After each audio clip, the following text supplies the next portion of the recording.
Baik, Assalamualaikum warahmatullahi wabarakatuh. Pendengar dan pemirsa RRI Toli-Toli dan RRI Net dimanapun Anda berada. Kita jumpa di program acara Dialog Kentongan untuk hari ini dan mengangkat topik yaitu tentang dampak bencana puting beliung terhadap masyarakat pesisir.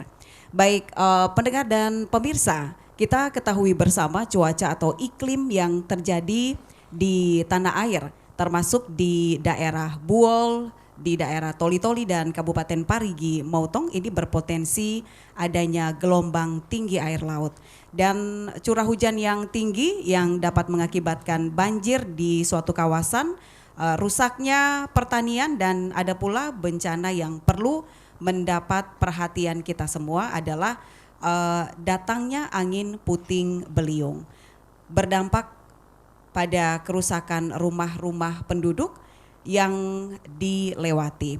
Lalu bagaimana mengenai ciri-ciri datangnya angin puting beliung, juga jalur-jalur mana saja yang akan dilewati dan apa upaya pemerintah dan masyarakat bila angin puting beliung terjadi di wilayah kita. Dan baik, di perjumpaan kita untuk program Dialog Kentongan, kita akan berkenalan dulu dengan narasumber pada hari ini. Yang pertama kami ucapkan selamat datang untuk Bapak Kepala Desa Dungingis, yaitu Bapak Kadri SH. Assalamualaikum Pak Kadri. Waalaikumsalam warahmatullahi wabarakatuh. Iya, juga ada Mbak Desi Ekawati STR dari BMKG. Assalamualaikum Mbak Desi. Ya. Waalaikumsalam warahmatullahi wabarakatuh. Ya, ada Pak Zulkifli SSTP, merupakan Kabid Kedaruratan dan juga Logistik dari BPBD Toli-Toli. Assalamualaikum Pak Zulkifli. Waalaikumsalam warahmatullahi wabarakatuh. Dan juga masih dari BPBD Toli-Toli, Pak Anwar Esos, merupakan Kabid Rehabilitasi dan Rekonstruksi. Assalamualaikum Pak Anwar. Waalaikumsalam warahmatullahi wabarakatuh. Baik, pertama-tama kita ke BPBD Toli-Toli. Kita ketahui bersama dahulu ada beberapa bulan terjadi bencana angin puting beliung. Ini bisa digambarkan mungkin kronologi bencana yang melanda pesisir Dungingis. Pak Anwar mungkin bisa dijelaskan sedikit. Ya, terima kasih. Kami dari BPBD menanggapi apa yang menjadi pertanyaan tadi dari Ibu Meike RRI menanyakan tentang kronologis terjadinya angin puting beliung. Sebenarnya kalau menyangkut kronologis ini harusnya BMKG ini yang punya jawaban ini. Karena kami di BPBD pada dasarnya setelah misalnya terjadi bencana, baik itu angin puting beliung atau banjir, loss dan sebagainya, kami selalu sigap untuk melakukan suatu tinjauan lapangan bila ada laporan dari pemerintah setempat. Misalnya ada laporan dari Pak Kepala Desa, kami langsung tindaki, dan kami di BPBD ada bidang kedaruratan dan logistik dan ada bidang rehabilitasi dan rekonstruksi. Saya di bidang rehabilitasi dan rekonstruksi juga melakukan suatu kajian. Kajian ini bentuknya seperti Ditupasna. Kajian Ditupasna itu untuk mendapatkan informasi, mengumpulkan data tentang dampak dan kebutuhan yang diperlukan untuk pemulihan bencana selanjutnya. Demikian. Oke, mungkin sebelum kita lanjut ya, kita ingin ketahui dulu seperti apa bencana angin puting beliung yang pada saat itu terjadi di Desa Dungingis. Saya ke Pak Kepala Desa Dungingis dulu, Pak Kades. Terima kasih Ibu Meike. Assalamualaikum warahmatullahi wabarakatuh. Para pemirsa dan pendengar RRI di mana saja berada. Bahwa kejadian itu terjadi pada hari Selasa tanggal 27 Mei 2025 pada pukul 15.00 yang terjadi di Desa Dungingis. Pada awalnya terjadinya puting beliung itu terjadi awan tebal hitam, kemudian pada waktu turun hujan diiringi dengan petir berkali-kali. Setelah itu maka tadi hujan itu karena kencang, angin kencang, dan kemudian terjadi pusaran udara, dan itu tadi naik ke atas ke daratan, dari laut ke daratan, sehingga memperandakan kurang lebih 5 rumah penduduk dan 1 gedung sekolah. Dan itulah kronologis kejadian pada waktu itu. Baik, saya ke Mbak Desi ya. Mbak Desi, kalau melihat potensi, apakah memang Kabupaten Toli-Toli ini termasuk dalam kategori rawan bencana puting beliung? Baik, sebetulnya begini ya Mbak. Terjadinya puting beliung itu seperti yang tadi sudah dijelaskan sama Pak Kadri, itu sebetulnya dia muncul dari awan cumulonimbus. Jadi apa sih? Kita harus tahu dulu apa sih awan cumulonimbus gitu. Tadi ciri-cirinya juga sudah dijelaskan, awan tebal, hitam pekat. Nah, itu ciri-cirinya. Baru yang ciri-ciri awan cumulonimbus itu yang tinggi menjulang. Nah, makanya biasanya kita kan Toli-Toli itu berada di wilayah pesisir dari ujung utara sampai ke selatan. Itu kan kita Toli-Toli itu di pesisir pantai gitu kan. Nah, apalagi kalau misalnya kita ada di pesisir pantai, terus berdekatan dengan bukit atau pegunungan. Nah, itu tuh memang rawan sekali terjadi perubahan cuaca yang signifikan. Nah, lagi kalau misalnya kalau puting beliung itu dia memang terjadinya biasanya di siang hari menjelang sore. Cocok dengan tadi pernyataan dari Pak Kadri bahwa dia terjadinya sore hari sekitar pukul 3. Kenapa di sore hari? Karena dia itu penguapan yang paling besar-besaran itu dia terjadi dari tengah hari sampai menjelang sore. Jadi ketika udara itu labil, banyak sekali pasokan uap airnya, dia naik. Nah itu di jam-jam segitu tuh memang rawan sekali, apalagi kemarin di bulan Mei itu kita masih memasuki musim pancaroba atau peralihan. Itu memang tidak hanya di Toli-Toli tapi dimanapun kalau di musim peralihan memang sangat rawan untuk terjadinya angin puting beliung seperti itu. Iya, ini mungkin ciri-ciri ketika terjadi puting beliung ya Mbak Desi. Mungkin apakah ada ciri-ciri lain yang bisa kita deteksi jika akan terjadi puting beliung? Nah, ciri-ciri lainnya itu biasanya dalam beberapa hari tidak turun hujan. Ya, betul? Ya, betul. Jadi biasanya beberapa hari, 3 hari biasanya. 3 hari atau lebih tidak turun hujan. Panas gitu. Nanti biasanya ketika mulai, terus biasanya malamnya itu dingin. Malam sebelumnya itu dingin. Nah, biasanya siangnya itu ketika ada faktor-faktor yang menyebabkan udara itu labil, itu memudahkan sekali untuk adanya arus konveksi atau arus naik ke atas itu, yang ditambah lagi kita di pesisir sangat banyak asupan uap airnya. Nah itu sangat bisa berpotensi untuk terjadi pembentukan awan cumulonimbus yang besar dan berpotensi menyebabkan puting beliung tadi. Oke, baik, saya kembali ke Pak Anwar tentunya ya. Pak Anwar, kira-kira apa saja dampak yang terjadi atau dirasakan masyarakat ketika terjadi puting beliung ini? Yang jelas dampak yang dirasakan oleh masyarakat ya, pertama mungkin panik ya, merasa panik karena terjadinya puting beliung secara tiba-tiba dan merusak mereka punya pemukiman, karena setahu kami, sesuai dengan pantauan kami di lapangan, ada 5 rumah yang terdampak angin puting beliung ini, yang merobohkan 1 rumah, yang lainnya itu 4 rumah kalau tidak salahnya atapnya yang rusak, dan 1 bangunan sekolah. Demikian. Baik, masih ke BPBD ya, ke Pak Zulkifli, khusus di bidang kedaruratan dan juga logistik. Kira-kira apakah ada sistem deteksi dini yang disiapkan BPBD Toli-Toli sehingga ketika angin puting beliung terjadi ini masyarakat bisa lebih sigap? Ya baik. Kalau untuk sistem deteksi dini sebenarnya kami itu memang belum ada tersedia. Karena sebenarnya deteksi dini kami itu selalu bersumber dari informasi BMKG.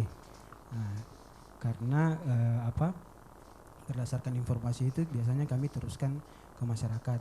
Cuma memang untuk daerah-daerah pesisir yang agak jauh dari kota itu memang kadang informasi kurang cepat sampai, sehingga untuk meminimalisir korban dan dampak itu memang agak susah. Kalau untuk deteksi dini sendiri kita untuk di BPBD itu yang sekarang tersedia itu untuk gempa dan tsunami.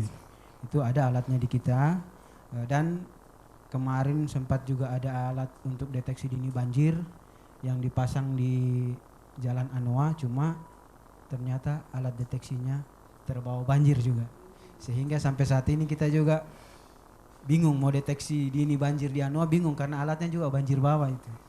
Nah, makanya kalau untuk puting beliung sendiri kita memang belum tersedia, sehingga memang kami selalu membangun komunikasi dengan BMKG walaupun kadang tidak formal, melalui WA, melalui grup WA, kepala BMKG selalu menyampaikan, sehingga ada titik-titik yang bisa kami sampaikan. Kenapa juga agak lambat kita ke daerah-daerah, karena kami mau sampaikan juga terkait ada program kami di bidang 1 itu namanya pembentukan kelompok masyarakat peduli bencana.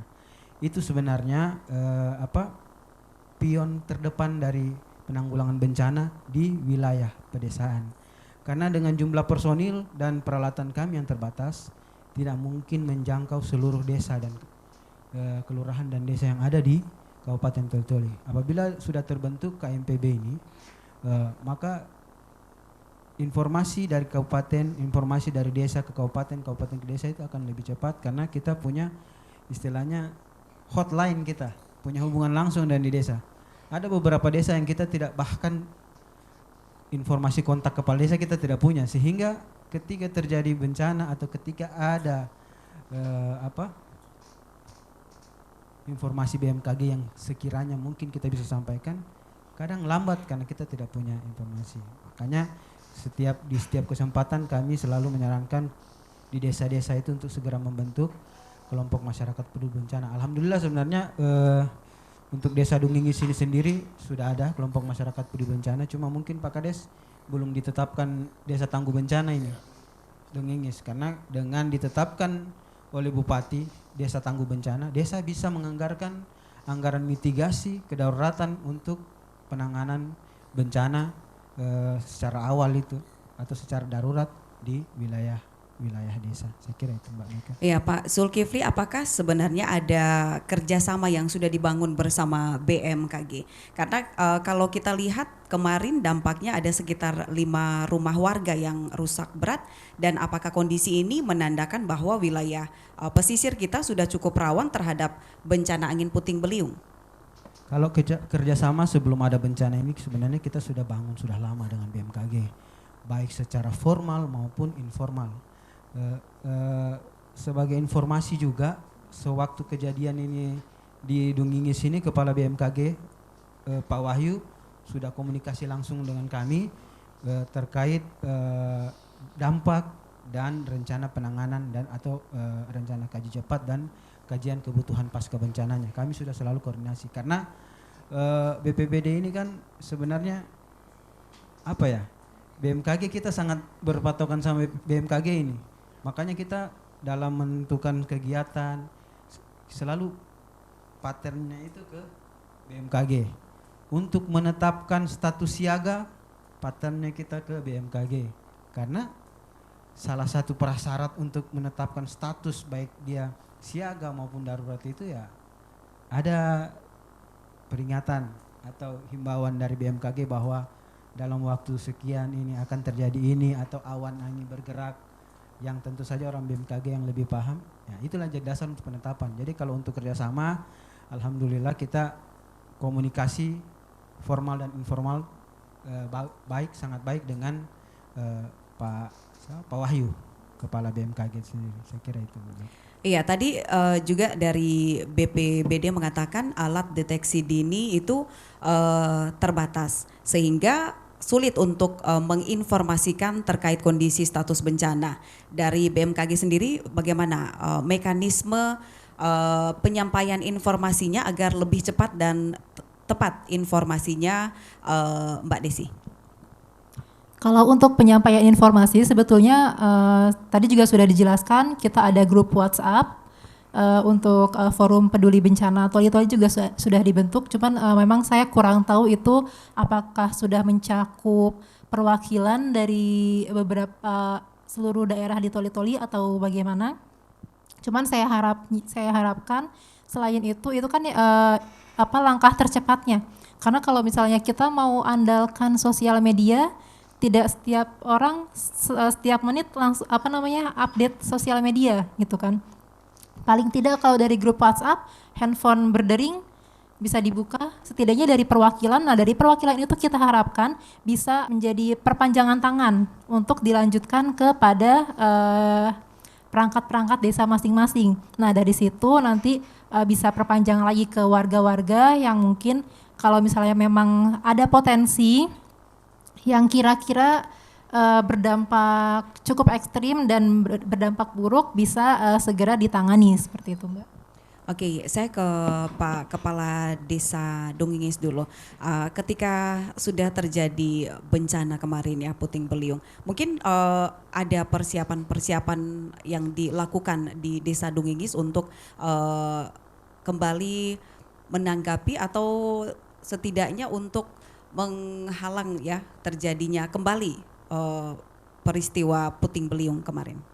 Ya, dari kami pemerintah Desa Dongingis pasca bencana, adapun yang kami lakukan adalah memberikan edukasi kepada masyarakat tentang Puting Beliung itu pertama. Kemudian alhamdulillah juga pasca bencana Puting Beliung kemarin Dongingis, atas nama pemerintah daerah Kabupaten Toli-Toli dalam hal ini BNPB telah membantu kami di dalam hal masalah logistik.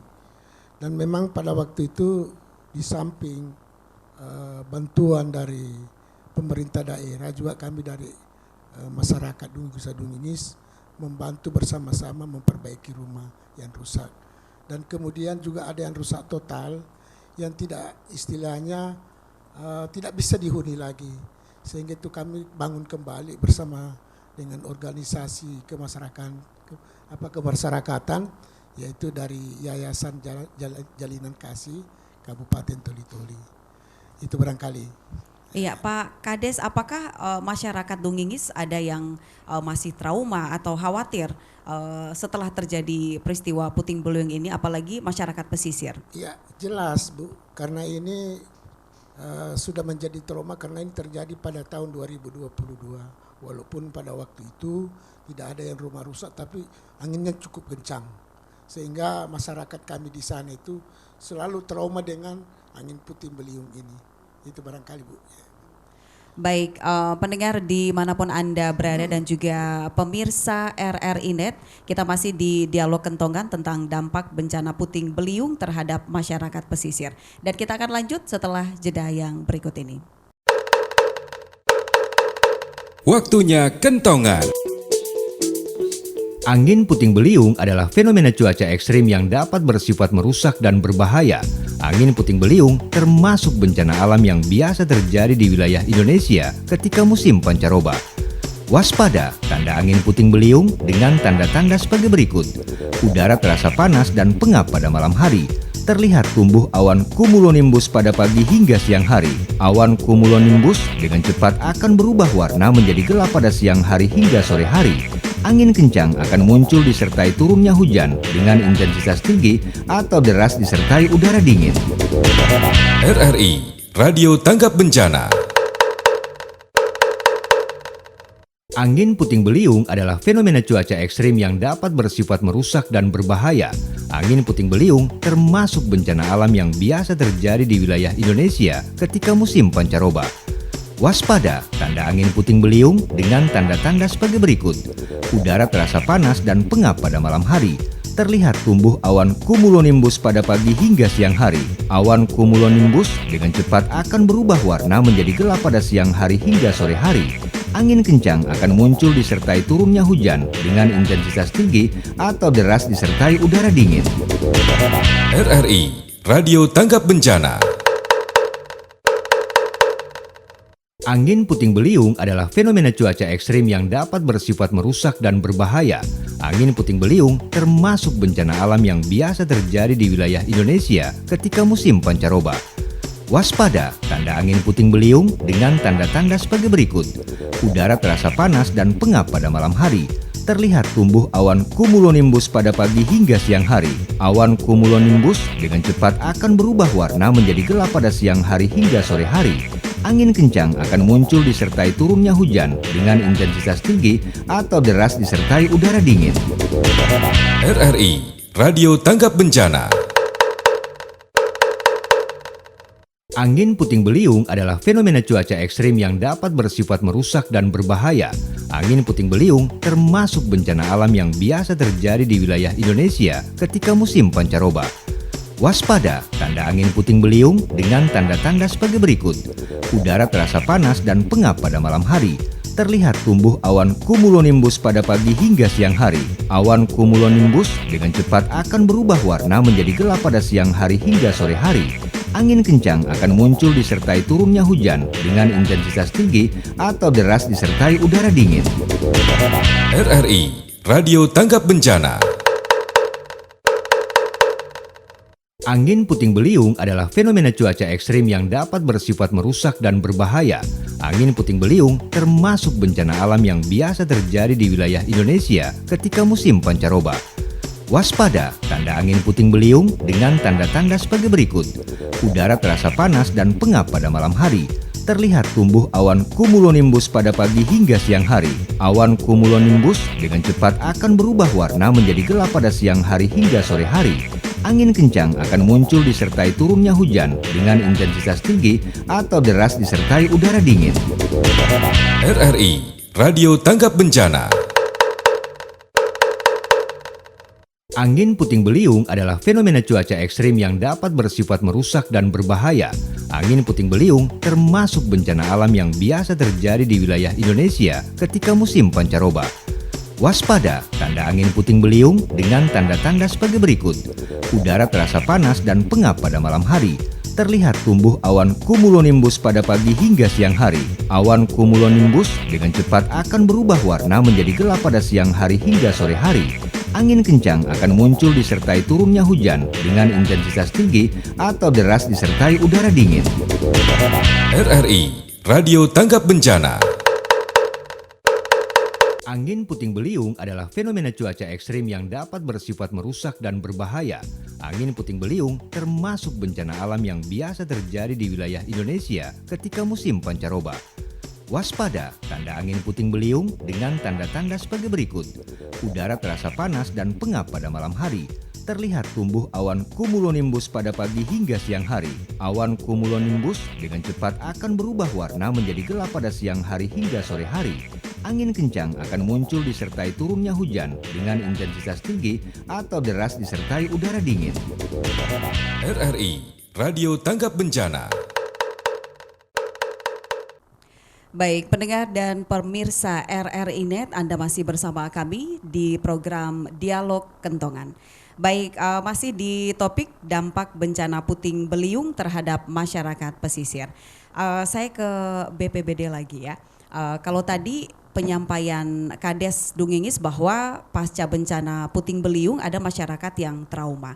Apalagi di tahun 2022 pernah terjadi ya Pak Kades. Nah, apakah selain bantuan logistik, BPBD juga bekerja sama dengan instansi lain untuk memberikan penguatan kepada masyarakat termasuk memberikan edukasi?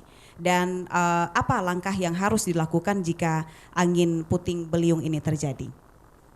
Mungkin ke Pak Anwar? Ya, jadi pada dasarnya kami BPBD tetap bekerja sama dengan instansi lainnya terhadap tadi pemenuhan logistik. Ya, alhamdulillah kami BPBD juga sudah memberikan suatu perhatian terhadap korban bencana angin puting beliung di Desa Daungis, ya, memberikan ala kadarnya semacam logistik, dan kami juga telah melakukan pendataan terhadap warga masyarakat di Desa Daungis yang terdampak bencana untuk mendapatkan informasi dan data yang nantinya akan kami jadikan suatu dokumen yang namanya R3P, yakni Rencana Rehabilitasi Pasca Bencana. Nanti setelah dokumen itu jadi, karena perlu kita diketahui bersama bahwa penanggulangan kebencanaan ini tidak mesti harus BPBD semua yang menangani. Ya, tidak semua BPD yang menangani. Jadi hasil rekomendasi tadi yang kita keluarkan terhadap dokumen R3P itu, kalau menyangkut masalah infrastruktur yang rusak, ya kita akan rekomendasikan ke Dinas PUPR misalnya. Kalau misalnya pemukimannya yang rusak, ya mungkin kami akan rekomendasikan ke Dinas Perumahan. Seperti itu. Baik, Pak Anwar, terima kasih, dan masih ke BPBD ya. Apa saja tantangan yang dihadapi BPBD Toli-Toli dalam menangani bencana puting beliung ini, dan apakah selain Desa Dungingis ada wilayah lain yang juga masuk kategori rawan? Mungkin ke Pak Zulkifli. Baik, kalau untuk tantangan kita sendiri tentu keterbatasan personil dan peralatan, sehingga untuk menjangkau seluruh wilayah Kabupaten Toli-Toli ini tentu tidak bisa dalam waktu yang singkat. Makanya tadi saya sampaikan kalau ada kelompok masyarakat peduli bencana, kami harapkan di desa itu ada kemandirian dalam menangani darurat bencana, sehingga setelah fase daruratnya dilalui oleh dan dilaksanakan oleh kelompok masyarakat peduli bencana ini, kami tinggal menyusul istilahnya. Karena tentu saja kalau wilayahnya dekat dengan kota, mungkin kita bisa jangkau dalam waktu 1x24 jam kita bisa selesaikan. Tapi kalau misalnya kejadian di beberapa tempat, ya tentu saja kita tidak bisa selesaikan dalam waktu 1x24 jam karena personil terbatas di kami. Kalau untuk berbicara potensi bencana, ya kita harus semua daerah di wilayah Toli-Toli ini kita siaga, semua berpotensi. Apalagi setelah kita dengarkan sama-sama tadi dari BMKG menjelaskan ciri-ciri secara geografis, hampir seluruh wilayah kabupaten ini mirip atau sama dengan ciri-ciri geografis yang bisa saja terjadi angin puting beliung, khususnya yang berada di pesisir pantai. Sehingga tentu saja kami dari BPBD di setiap kesempatan, di setiap desa menyampaikan apapun bencananya, tentu kita harus tetap siaga, selalu mempersiapkan diri sehingga tentu saja dapat mengurangi resiko bencana dan korban dari bencana itu sendiri. Saya kira itu. Terima kasih. Iya, baik, Pak Zulkifli di bidang kedaruratan dan juga logistik. Kemudian biasanya bantuan penanganan yang dilakukan dalam bentuk apa saja ketika terjadi bencana? Iya, begini. Kalau jenis bencana itu sendiri kan kita ada beberapa status bencana. Kalau kita statusnya tanggap darurat, tentu saja ada kriteria yang dipenuhi sehingga dikeluarkan status tanggap darurat. Kenapa saya berbicara tentang statusnya? Karena jenis bantuannya juga berbeda. Nah, kayak misalnya kemarin akhir tahun 2024 ada bencana angin kencang yang terjadi di beberapa kecamatan, sehingga karena jumlah korban yang sangat masif, begitu masif, sehingga Pak Bupati Toli-Toli bersama Forkopimda mengambil keputusan untuk menetapkan status tanggap darurat. Nah, setelah ditetapkan status tanggap darurat, pemerintah Kabupaten Toli-Toli melalui BPBD melakukan langkah-langkah penanganan darurat dan pemenuhan kebutuhan dari korban itu sendiri. Misalnya kemarin pada saat status tanggap darurat angin kencang itu kami memberikan bantuan material perumahan seperti seng, kayu, kami langsung memberikan bantuan. Nah, mungkin agak beda dengan kejadian di Desa Dungingis karena ini bukan kita mau membedakan kejadian bencananya, tapi statusnya ada yang harus dipenuhi kriteria untuk menetapkan status itu sendiri. Nah, untuk Dungingis sendiri karena jumlah korban tidak begitu masif, hanya terjadi di satu desa se-Kabupaten Toli-Toli, sehingga kami juga tidak bisa langsung menetapkan atau mengeluarkan rekomendasi menetapkan status tanggap darurat, sehingga memang dalam pemberian bantuan, kecuali kemarin Pak Kades itu terkait dengan logistik, karena logistiknya kita standby, logistiknya kita itu memang logistik darurat, yang kalau hari ini Bapak tidak makan, kelaparan. Nah itu ada sama kita Pak, logistik darurat, air, beras, mie, ikan kaleng dan lain sebagainya. Nah, tapi untuk kebutuhan logistik material perumahan, prosesnya agak beda dengan penggunaan belanja terduga apabila telah ditetapkan status tanggap darurat. Makanya mungkin masyarakat dan terutama juga Pak Kades bertanya-tanya ini, kenapa ini belum ada ini? Karena memang ada proses-proses administrasi yang harus kami lalui untuk melakukan itu. Berbeda dengan kalau dia ditetapkan status tanggap darurat. Hari ini Pak status tanggap darurat kita keluarkan, Bupati keluarkan, hari ini dalam waktu 1x24 jam dananya cair Pak. Kita langsung belikan Bapak ini apa yang menjadi kebutuhan sesuai dengan kajian kami di Kaji Cepat dan Jitupasna. Jitupasna itu kajian kebutuhan pasca bencana yang dilakukan oleh tim bidang rehabilitasi rekonstruksi. Saya kira itu Mbak Mika. Oke, baik. Saya ke Mbak Desi dulu nih Mbak Desi.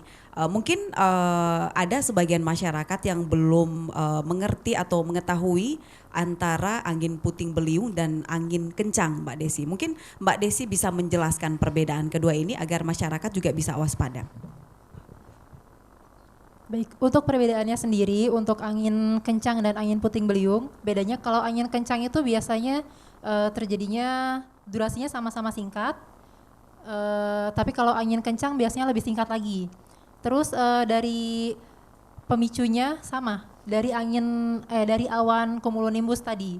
Karena awan cumulonimbus itu ketika dia mau turun hujan itu udah mulai keluar yang namanya arus ke bawah. Nah, arus ke bawah itu yang menyebabkan angin kencang. Nah, itu juga yang bisa menyebabkan angin puting beliung. Hanya saja jika memang itu dibarengi dengan adanya perputaran udara di bawahnya, itu bisa mengakibatkan angin puting beliung seperti itu. Nah, terus dari pembentukannya juga, kalau misalnya angin puting beliung biasanya ditandai dengan yang seperti tadi saya bilang, biasanya 3 hari sebelumnya atau lebih itu tidak ada hujan. Kalau misalnya angin kencang masih bisa, misalnya kemarin juga hujan, kemarin lagi masih hujan gitu, hari ini juga hujan gitu, itu masih bisa. Nah, terus biasanya kalau angin kencang itu dia lebih sering terjadi daripada angin puting beliung, karena angin kencang itu biasanya hanya karena adanya awan cumulonimbus, dan pasti kalau ada awan cumulonimbus pasti di bawahnya itu akan ada angin kencang, tapi tidak selalu angin kencang itu bisa menimbulkan puting beliung begitu. Apakah ada ciri-cirinya ketika akan terjadi angin puting beliung, Mbak Desi? Ya, biasanya ciri-cirinya itu kalau mau terjadi angin puting beliung yang tadi itu biasanya dalam 3 hari itu panas, tidak terjadi hujan, dan malam hari sebelumnya itu dingin sekali. Jadi siangnya panas, malamnya dingin. Terus kalau misalnya mau terjadi puting beliung, biasanya rawan terjadinya pada musim pancaroba atau musim peralihan musim.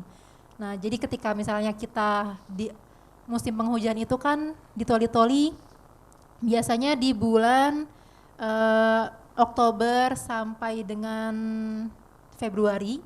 Nah, dari bulan Maret, April, Mei, Juni itu biasanya itu sudah masuk pancaroba. Nah, dari situ mungkin kita bisa lebih waspada lagi gitu. Kalau misalnya ada ciri-ciri yang beberapa ciri-ciri tadi yang disebutkan sudah ada, terus tiba-tiba besoknya panas, terus ada terbentuk awan yang cukup besar, terus tinggi dan juga pekat. Nah itu perlu diwaspadai. Nah terus kalau misalnya di bulan-bulan Juli dan Agustus, Juni, Juli, Agustus itu juga kan di Toli-Toli sudah mulai hujan lagi. Nanti di bulan September masuk lagi ke awal Oktober itu juga perlu diwaspadai lagi, seperti itu Mbak. Oke, makasih Mbak Desi. Saya ke Pak Kades ini. Pak Kades tadi Pak Zulkifli mengatakan bahwa tantangan BPBD ini dalam menangani bencana puting beliung adalah kurangnya personil dan juga lokasi yang jauh. Nah, sehingga dibutuhkan peran masyarakat utamanya desa peduli bencana. Apakah hal ini juga menjadi perhatian dari Desa Dungingis, Pak Kades? Oke, terima kasih. Hal ini juga menjadi perhatian kami dari pemerintah desa. Dalam hal ini di mana desa kami sudah terbentuk peduli bencana, di mana setiap dusun kami sudah bentuk. Karena di desa Dungingis itu ada 4 dusun. Jadi 4 dusun ini semuanya ada peduli bencana. Sehingga pada waktu terjadinya puting beliung pada tanggal 27 Mei kemarin, peduli bencana lah ini yang membantu masyarakat di sana. Walaupun dalam kondisi hujan, mereka bekerja sama untuk memindahkan reruntuhan-reruntuhan rumah yang ada di lokasi bencana. Dan kemudian perhatian juga dari Kapolsek dan Pak Camat kerjasama dengan pemerintah desa itu siap dilakukan pada waktu itu sehingga mudah terkoordinasi nih. Kemudian di dalam penanganan ini kami juga melaporkan di BPNPB Kabupaten Toli-Toli kaitannya dengan bencana yang ada di Desa Dungingis.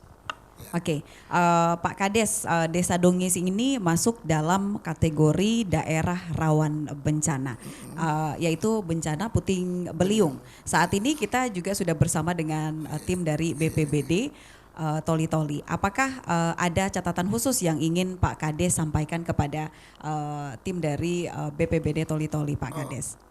Ya, terima kasih. Termasuk instansi terkait dalam hal ini BNPB maupun BPD, barangkali ke depan perlu ada penanganan lebih khusus di dalam menyangkut penanganan bencana ini, termasuk ada di Dungingis.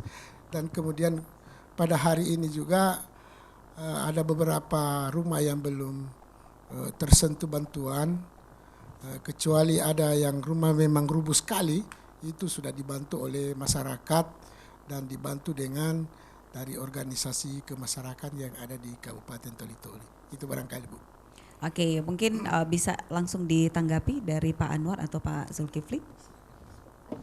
Baik, terkait penanganan beberapa rumah yang sampai dengan hari ini belum tersentuh, sekiranya kami sudah sampaikan tadi Pak Kades bahwa proses penanganan apabila status tanggap darurat dan status bencana biasa itu memang agak berbeda, sehingga kalau ada terkesan lamban memang mungkin regulasi yang ada di kita ini di pihak keuangan mungkin dan di BPBD sendiri mungkin bisa kita tinjau kembali sehingga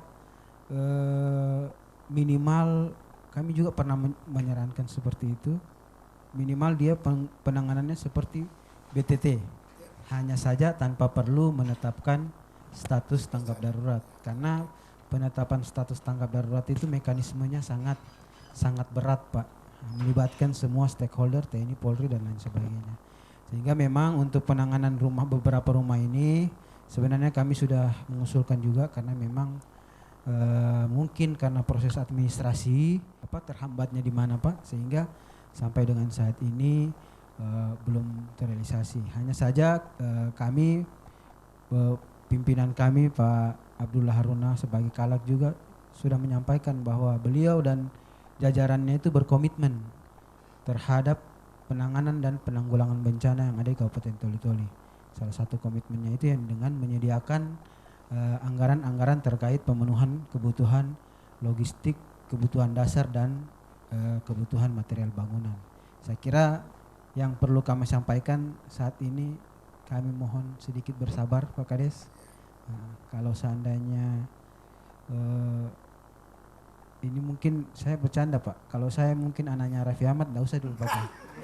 Enggak usah pakai dana Pemda Pak, nanti saya langsung bantu saja buatkan rumah. Cuma kan segala sesuatu ini, keuangan ini kita pakai uang negara, uang Pemda yang prosesnya tentu tidak sesederhana yang kita inginkan dan pertanggungjawabannya juga tidak sesederhana yang kita bayangkan.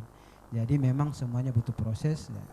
Minta tolong kami dari BPBD melalui Pak Kades sampaikan salam kepada korban, masyarakat di sana bahwa kita tidak diam Pak, kita tetap berproses sehingga jangan sampai timbul stigma di masyarakat bahwa pemerintah tidak turun tangan, tidak peduli dengan masyarakat yang terkena bencana. Kita peduli Pak, cuma kita terhambat dengan proses-proses administrasi. Saya kira itu Pak Kades, terima kasih. Baik, pendengar dan pemirsa RRI Net dimanapun Anda berada, kita masih di program Dialog Kentongan. Kita akan kembali lagi setelah yang satu ini. Waktunya kentongan.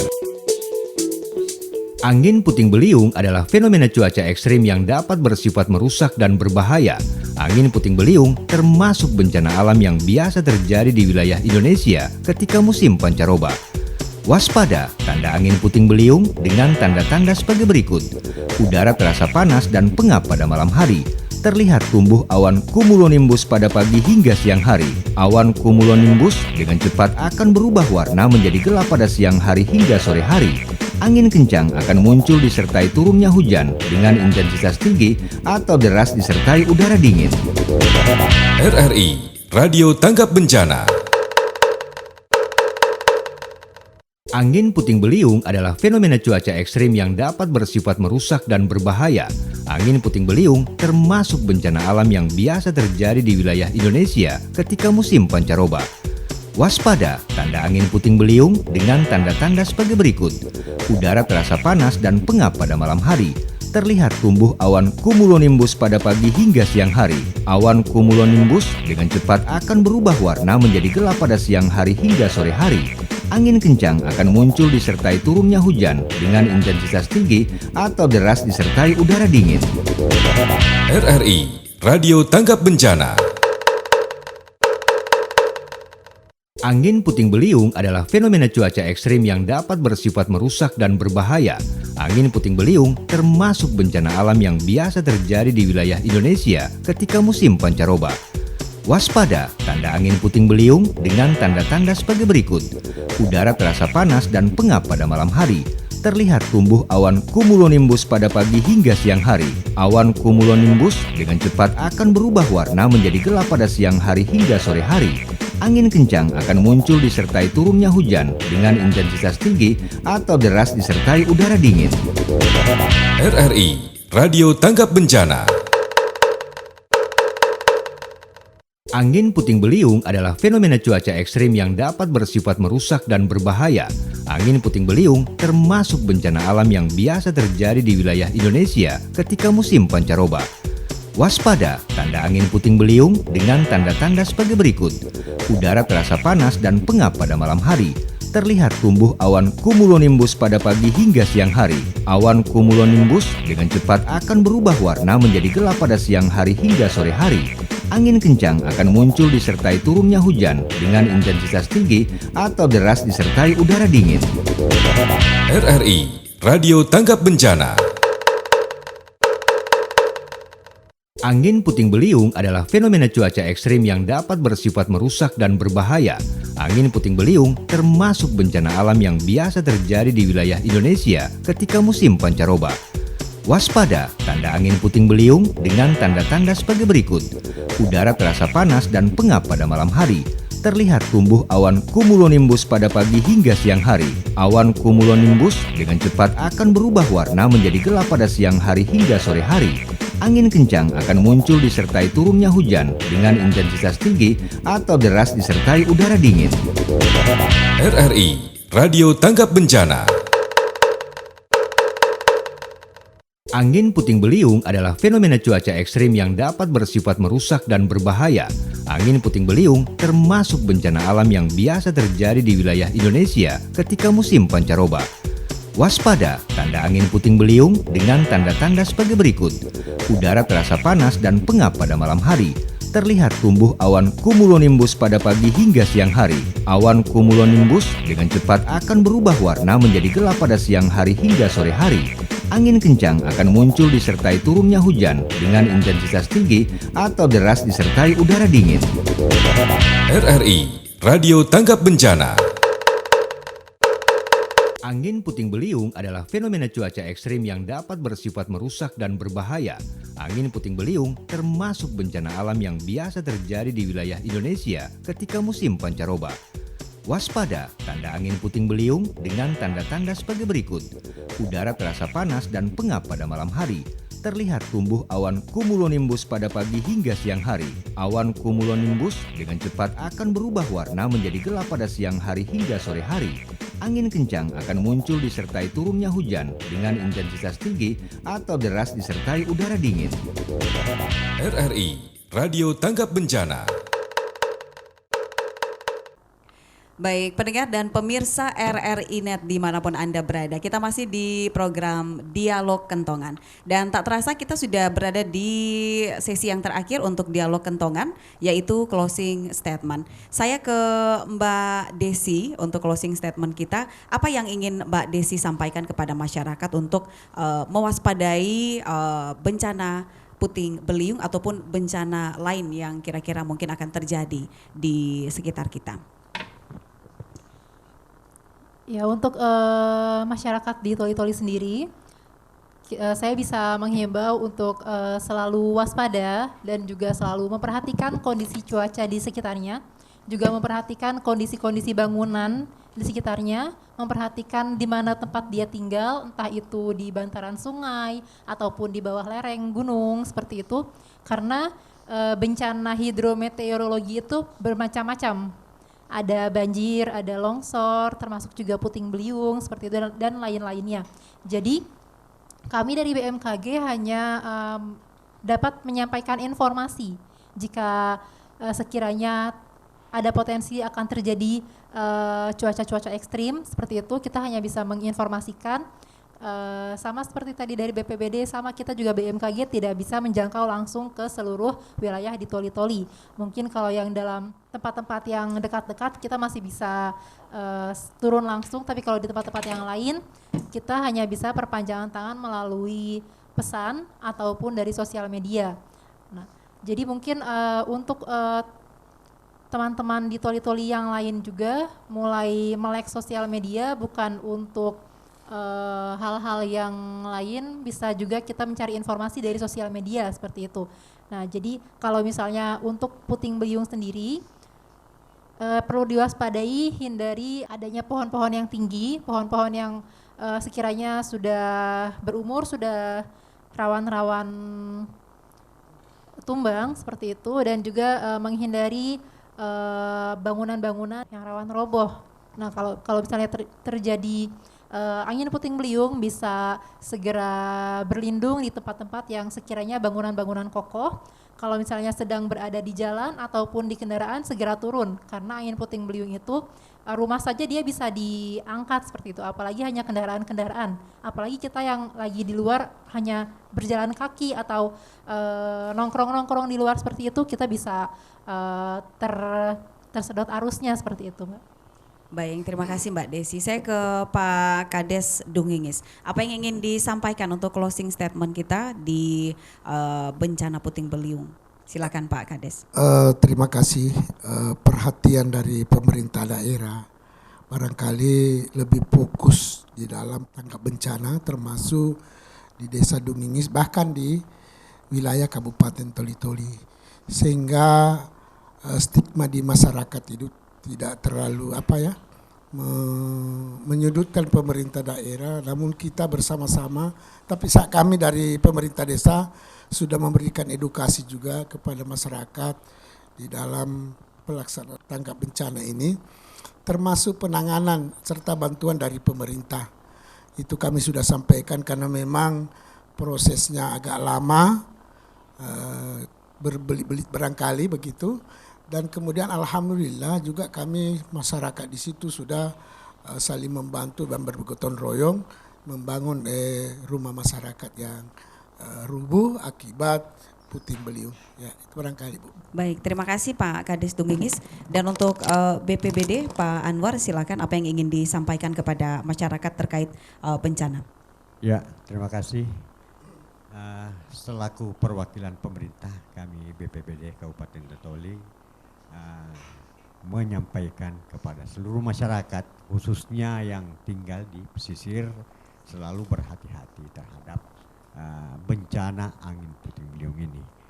Tadi panjang lebar sudah disampaikan oleh rekan dari BMKG, itu harus diwaspadai. Dan perlu juga kita ketahui pada hakikatnya bencana itu tidak terlepas dari kehidupan dan kehidupan kita manusia. Olehnya itu arahan ini memberikan arahan bahwa bencana itu harus dikelola secara holistik atau menyeluruh. Baik sebelum, saat, maupun setelah pasca bencana. Terima kasih. Baik, terima kasih Pak Anwar Esos, Kabid Rehabilitasi dan juga Rekonstruksi BPBD Toli-Toli, Pak Zulkifli SSTP, Kabid Kedaruratan dan Logistik BPBD Toli-Toli, Pak Kades, Pak Kadri SH ya, Kades Dunggingis, dan juga Mbak Desi Ekawati STR ya dari BMKG Toli-Toli. Dan baik pendengar dan juga pemirsa RRI Net dimanapun Anda berada, demikian dialog kentongan untuk saat ini. Saya ucapkan terima kasih. Wassalamualaikum warahmatullahi wabarakatuh.